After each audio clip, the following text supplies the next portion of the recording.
Welcome.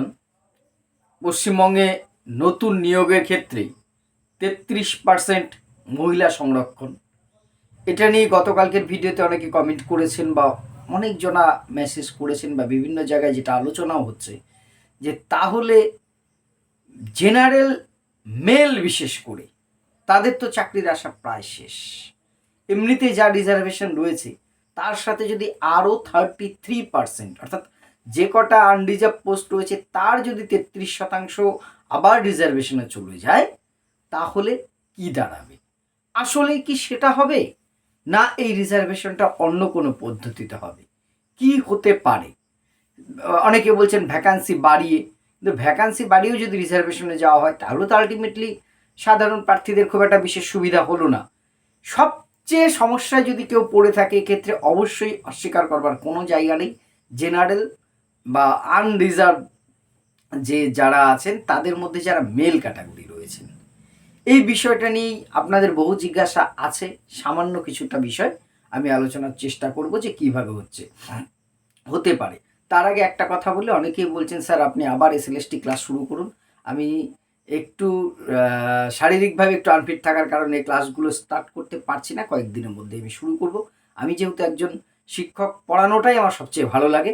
আমি আপনাদের আবার এসএলএসটি এবং আবার প্রাইমারি টেটের সিলেবাস অনুযায়ী ক্লাস খুব দ্রুত একদম শুরু করব, কথা দিচ্ছি। জাস্ট কয়েকটা দিন আমাকে একটুখানি সময় দিন। যে জায়গাটা ছিলাম, যে এই যে 33% বা 33% রিজার্ভেশনটা, এটা কিন্তু সরাসরি যে কটা সিট এখন আনরিজার্ভ রয়েছে সেখান থেকে আরও 33% কমে যাবে তা কিন্তু হবে না, যতটুকু যা বুঝতে পারছি খোঁজ খবর নিয়ে চারিদিক থেকে। তবে সবটাই কিন্তু নির্ভর করবে গভর্নমেন্টের নোটিফিকেশনটা যখন বেরোবে, কোনো নিয়োগের চূড়ান্ত যখন নোটিফিকেশন বেরোবে সেখানে যে রিজার্ভেশন স্ট্যাটাস দেবে সেটা দেখেই। তবে যেটা অভিজ্ঞ মহল থেকে জানা যাচ্ছে, এখন যে রিজার্ভেশনটা রয়েছে সেই রিজার্ভেশনের প্রত্যেকটা ক্যাটাগরিতেই কিন্তু 33% ফিমেল হয়ে যাবে। প্রথম হবে এইটা। ধরুন আমাদের বর্তমান যে নিয়োগ প্রক্রিয়া রয়েছে 100টার মধ্যে 22% আছে এসসি শিডিউল কাস্ট ক্যান্ডিডেটদের জন্য, সেখান থেকে 33% শিডিউল কাস্ট ফিমেলদের হয়ে যাবে। অর্থাৎ 7 বা 8টা পোস্ট, সেই 22টা পোস্টের মধ্যে 100টার মধ্যে সেটা হয়ে যাবে ফিমেলদের জন্য। ধরুন এসটি ক্যাটাগরিতে 6%, 100টার মধ্যে 6টা সিট আছে, তার 33% 2 বা 3টা সিট কিন্তু হয়ে যাবে তাদের ফিমেলদের জন্য, সেই ক্যাটাগরির ফিমেলদের জন্য। সেম ওবিসি, পরবর্তী ওবিসি কিন্তু সব 7% হবেন, 70% আর নয়। সেটা এসএলএসটি 3 আসুক, অন্য যাই আসুক, যে নিয়োগ পশ্চিমবঙ্গের ক্ষেত্রে সেখানেও ঠিক সেম। প্রতিটা ক্ষেত্রে যে রিজার্ভেশন রয়েছে তার মধ্যে 33% কিন্তু হয়ে যাবে। ফলে যদি আমরা এখন টোটাল রিজার্ভেশনটা যেটা দেখি, প্রায় 45%-এর উপরে রিজার্ভেশন দাঁড়াচ্ছে, 2228 আপনার ওবিসি 7 ধরে 28 সাথে 35 ইডব্লিউএস আছে, এর মধ্যে 33% চলে যাবে। আর যে বাকি আনরিজার্ভ সিটটা রয়েছে তারও কিন্তু আবার সেখান থেকে যে পোস্টটা রয়েছে তার 33%, অর্থাৎ টোটালটাই যে আনরিজার্ভদের থেকে সম্পূর্ণ সিটটাই চলে যাবে তা যেমন নয়, কিন্তু আলটিমেটলি সবচেয়ে বেশি সাফার করবে কিন্তু সেই জেনারেল যে মেল ক্যাটাগরি রয়েছে তারা সত্যি একটু সমস্যার সম্মুখীন। কিন্তু এবারে এমনিতেই তো সবচেয়ে বেশি সমস্যায় তাদের পড়তে হয়। দেখুন যারা আমাদের প্রার্থী বোনেরা আছেন তারা হয়তো ভাবতে পারেন স্যার হয়তো আমাদের বিরুদ্ধে যাচ্ছে। আমি পক্ষে বিপক্ষে যাই, যেটা সমস্যা মুখ ঢেকে কিন্তু সমস্যাটাকে এড়িয়ে যাওয়া যায় না, সেটাকে মেনে নিয়েই আমাদেরকে চলতে হবে।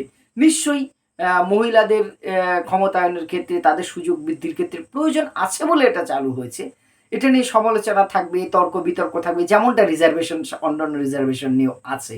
আমি তার পক্ষে বিপক্ষে যাওয়ার জন্য ভিডিওটা নই, কিন্তু এটা যে টোটাল সিটটাই একদম জেনারেলদের থেকে সম্পূর্ণটাই 33% চলে যাচ্ছে, একেবারে সম্পূর্ণটা নয়, কিন্তু রিজার্ভেশনের মধ্যেও রিজার্ভেশনটা কিন্তু থাকবে, এইটা খেয়াল রাখবেন।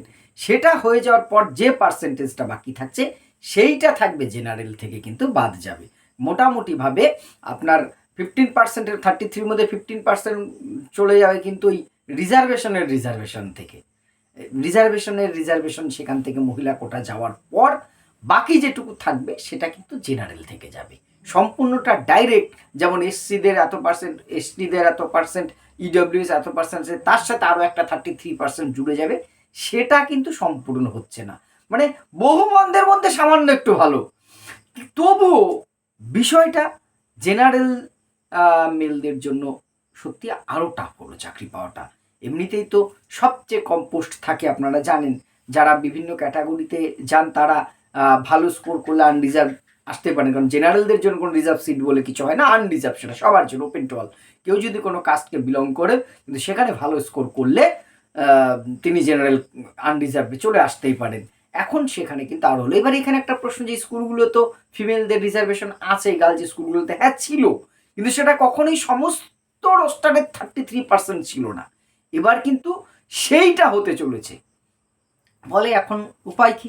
আমি নিজে যেহেতু জেনারেল মেল ক্যাটাগরি বিলং করি, স্বাভাবিকভাবেই কিছুটা হলেও বুঝি আপনাদের যারা চিন্তিত আছেন বিষয়টা নিয়ে। হ্যাঁ, কঠিন হচ্ছে, পড়াশোনাটাকে আরও একটু বাড়াতে হবে, চাপ নিতে হবে। তার মানে এই নয় আপনি চাকরি পাবেন না, জেনারেল মেল কোনো চাকরি পাবে না, তা কিন্তু নয়। হতাশা মানে আসবে, এটা স্বাভাবিক।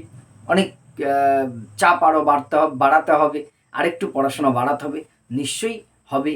আর পোস্ট যদি বেড়ে সেরকম কিছু সলিউশন আসে, তবে সবটা নির্ভর করবে সরকারি নির্দেশটা আসুক, দেখা যাক। এটুকু আবারও বলছি, এতটাও হতাশ হবেন না। আমিও জেনারেল মেল ক্যাটাগরি থেকে বিলং করেছি, যখন চাকরি পেয়েছি MA ছিল না, সেইখানে 6 নম্বর বিএডের 3 নম্বর পিছিয়ে থেকেও নিজের বিজ্ঞাপনের জন্য বলছি না, দয়া করে সেভাবে নেবেন না।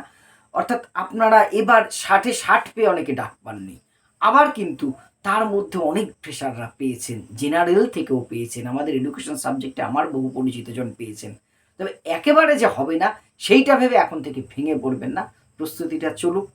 আর যেটা আগে বললাম, ক্লাস আমি খুব শিগগিরই একদম নিয়মিত, যেমন গত বছর এসএলসি টোটাল সিলেবাসটাকে কভার করেছি, আসুন আবার পড়াশোনা আমাদের শুরু করতেই হবে পরের পরীক্ষার জন্য। আমি আপনাদের সাথে থাকবার আমার সাধ্য অনুযায়ী চেষ্টা করব। আপনাদের মতামত, আমার ভুল ত্রুটি অবশ্যই কমেন্ট বক্সে জানাবেন। ধন্যবাদ।